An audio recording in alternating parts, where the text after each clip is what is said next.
뽑기 속에 파묻히고 싶어. 아줌마 뽑기 주세요. 은지는 뽑기를 1개, 2개, 3개 이빨이 시리도록 먹었습니다. 내가 직접 해볼래? 아줌마 말에 은지는 너무 신이 나서 아줌마 흉내를 내보았습니다. 은지야! 은지를 부르는 소리에 은지는 하마터면 뽑기를 떨어뜨릴 뻔했습니다. 같은 반 친구 선혜입니다. 유치원에서도 같은 개나리 반이었습니다. 응? 은지는 놀라서 선혜를 커다란 눈으로 쳐다보았습니다. 나도 뽑기하러 왔어. 선혜는 은지 옆에 앉아서 뽑기가 되기를 기다렸습니다. 너 몇 개째야? 은지는 자기가 지금 몇 개째 먹는 것인지도 잊어버렸습니다. 얘 지금 10개째다. 아줌마가 싱긋 웃으며 하는 말에 선혜의 작은 눈이 메추리알 만해졌습니다. 정말? 선혜는 부러운 반, 좀 이상하다는 표정 반으로 은지를 바라보았습니다. 와, 너 더 무지 많은 것보다 10개면 2,000원인데? 은지의 가슴이 다시 한번 덜커덩 내려앉았습니다. 선혜가 뽑기를 한 귀퉁이씩 천천히 핥아 먹더니 마지막 귀퉁이를 다 먹고 나서 아쉬운 듯 말합니다. 나 돈 없는데 은지야 나 1개만 사줄래? 은지는 잠깐 망설였습니다. 일주일 전 정확히 금요일이었죠? 선혜가 학교에 초콜릿을 가져왔습니다. 그 초콜릿은 여러 종류의 맛이 나는 초콜릿이었습니다. 딸기맛, 참외맛, 수박맛, 온갖 과일맛과 심지어 코딱지 맛의 초콜릿도 있었습니다. 초콜릿이 코딱지 맛이라니 그뿐이 아닙니다. 지렁이맛 초콜릿도 있었으니까요. 아이들이 선혜에게 우르르 달려들어 외쳤습니다. 그 속에 은지도 있었습니다. 1개만 줘라. 선혜야 1개만. 선혜는 은지에게 딱 1개를 주었습니다. 유치원 때부터 알고 지냈던 친구인데 2개도 아닌 1개라니.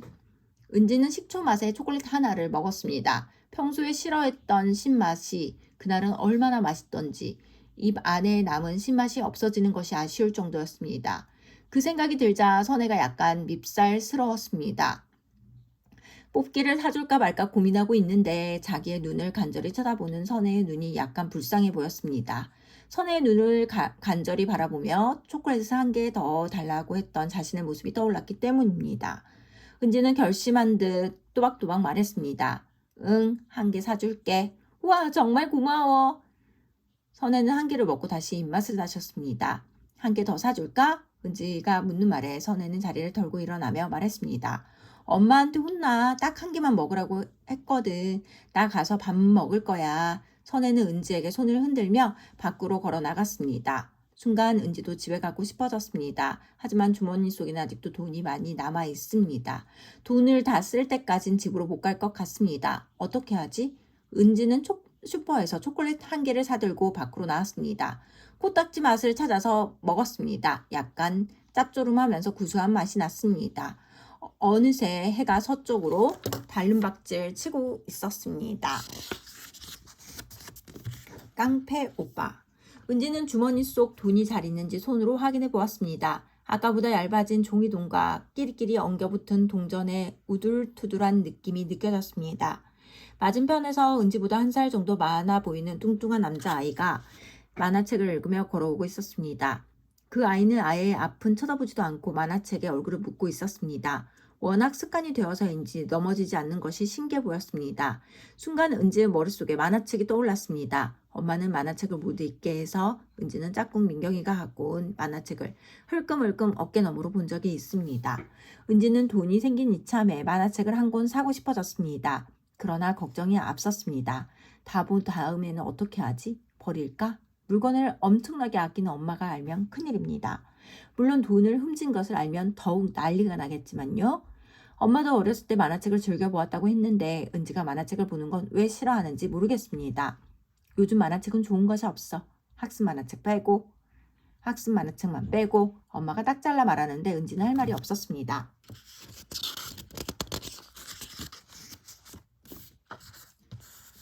서점에서 만화책 1권을 샀습니다. 은지는 당당하게 서점 아저씨에게 돈을 꺼내주었습니다. 조금이라도 주춤거리면 괜히 자기 돈이 아니라는 게 탄로 날 것 같아서입니다. 서점에서 나오자마자 주머니에 돈이 얼마나 남았는지 세어보려고 조심스럽게 꺼내는데 누가 은지 어깨를 확 낚아챘습니다. 야, 꼬맹이! 은지는 너무 놀라 돈을 바닥에 떨어뜨리고 말았습니다. 왼쪽 겨드랑이에 끼고 있던 만화책도 함께요. 순간 은지는 철호에게 들었던 깡패형 이야기가 떠올랐습니다.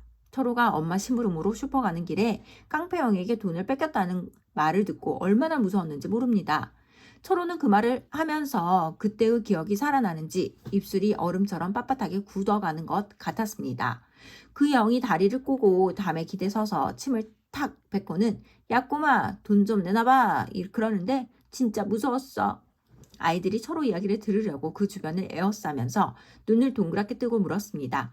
그래서 어떻게 했는데? 철호는 자신을 둘러싼 아이들을 보고는 만족한 얼굴로 이야기에 뜸을 들였습니다. 그때 조바심이 난 민경이가 책상을 탁 치며 말했던 것도 떠올랐습니다.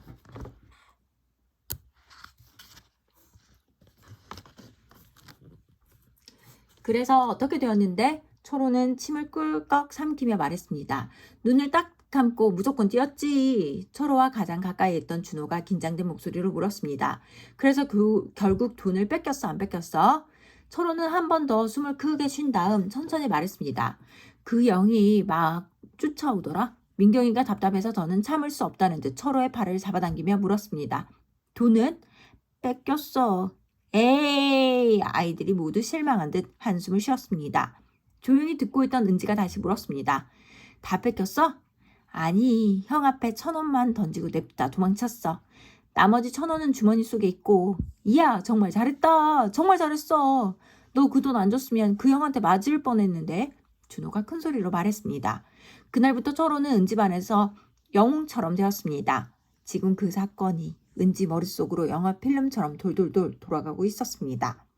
은지는 그 자리에 얼어붙은 채 서 있었습니다.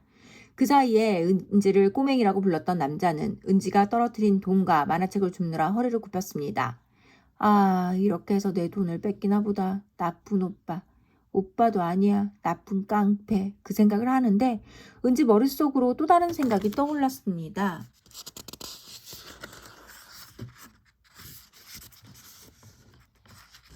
내 돈이 아니잖아. 엄마 돈인데.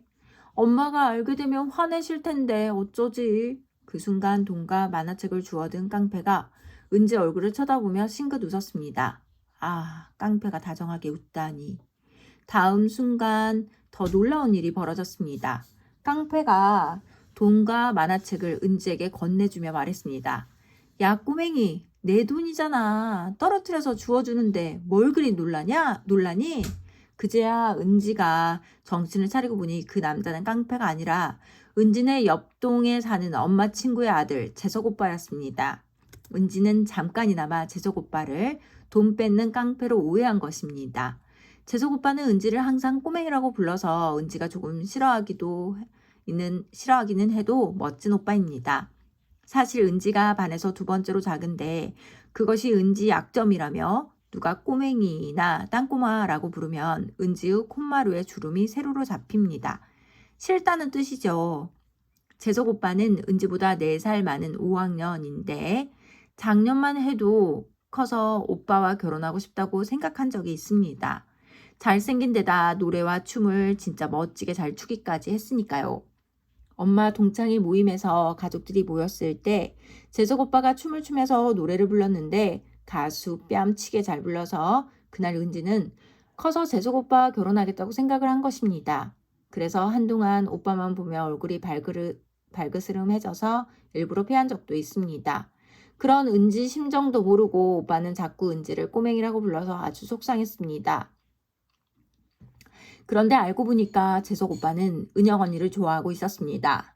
은영 언니 역시 재석 오빠를 좋아해서 둘이 인터넷으로 이메일을 주고받는 것을 은지가 몇 번 본 적이 있습니다. 은영 언니는 재석 오빠랑 문자를 주고받을 수 있게 휴대폰을 사달라고 엄마에게 졸랐지만 그주세 엄마가 들어줄 리 없습니다. 하여튼 은영 언니와 재석 오빠가 서로 좋아하는 사실을 알게 된 이후로 은지는 재석 오빠와 결혼하는 것을 그만두기로 했습니다. 은영 언니는 마음이 곱고 공부도 잘하고 은지보다 예쁘게 생겼으니까요. 하지만 옷을 멋지게 입는 것은 은지에게 뒤떨어집니다. 그래서 은지가 충고를 해줘야 합니다. 은지는 생각에서 깨어나 재석 오빠의 얼굴을 멍하니 들여다 보았습니다. 이봐 꼬맹이 내 얼굴에 뭐 묻었니? 은지는 오빠가 건네주는 돈과 만화책을 획 낚아채며 말했습니다. 됐거든? 난 또 깡패인 줄 알았잖아. 아직도 가슴이 벌렁거리네. 아유. 은지는 투덜대며 오빠 앞을 지나쳐갔습니다. 그때 재석 오빠가 뭔가 생각난 듯 말했습니다. 아참, 너희 엄마가 조금 아까 널 찾으셨어. 아까 우리 집에 전화해서 혹시 우리 집에 너 왔냐고 물어보시더라. 그리고 이 만화책 가져가야지. 내 것이잖아. 내 것이잖아. 마침 나도 만화책 빌리러 가던 중이었는데 이 말을 들은 은지가 얼른 말했습니다. 오빠한테 빌려줄게. 에이, 이건 너무 시시한데 꼬맹이한테 어울리는 책이야. 아, 은지는 꼬맹이라는 말에 화가 울컥 솟구쳐 올랐지만 꾹 참았습니다. 은지는 지금 더 큰 고민 때문에 거기에 신경 쓸 겨를이 없습니다.